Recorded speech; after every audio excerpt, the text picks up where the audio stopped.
My fellow Belizeans, I felt the need to speak directly with you as Belize and the world confront unprecedented challenges.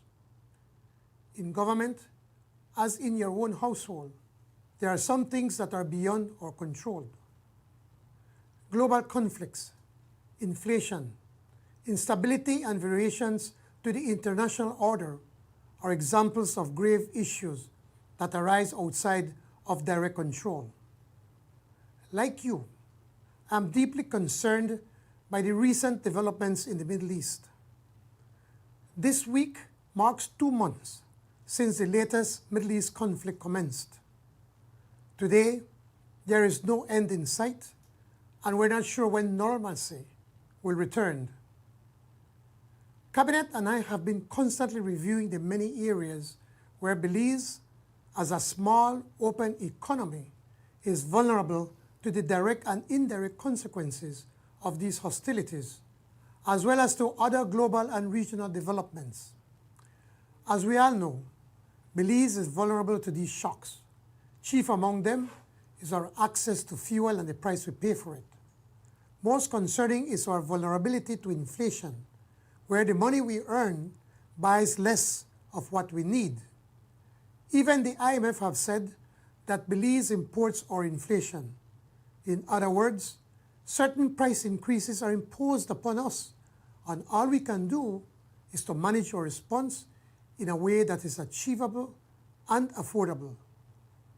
Every Belizean is negatively impacted by inflation. In the last 2 months, world oil prices have surged by 76%, from about $60 to $105 per barrel. All this considered, let me assure you that there is no immediate threat to our fuel supply. While no buyer can be protected from what we see on the news every day about fuel supply, Belize's supply, currently estimated at some 5 million gallons per month, is so far assured. Yes, there have been and will continue to be adjustments to the price at the pump and to the prices of certain products and services related to fuel cost. Let me address the issue of the price we pay at the pump. When the acquisition cost of fuel rises, that is to say, the price paid by Puma and its suppliers, the excise tax collected by the government does not rise. This is a fixed amount.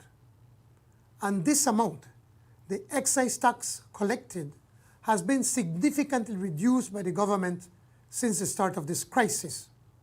In fact, the excise tax charged on regular gasoline has been cut by 68 cents, and the excise tax charged on diesel has been cut by $1.55.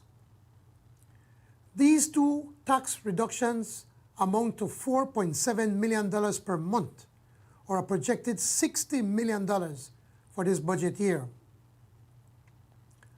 I assure you that if the acquisition cost for fuel continues to rise, the Cabinet will consider further adjustments. We are mindful that if oil prices continue to rise, the government may need to introduce more substantial cost-saving measures. If and when that time comes, we will, of course, engage with our partners to ensure proper consultations. Thankfully, we are not there yet.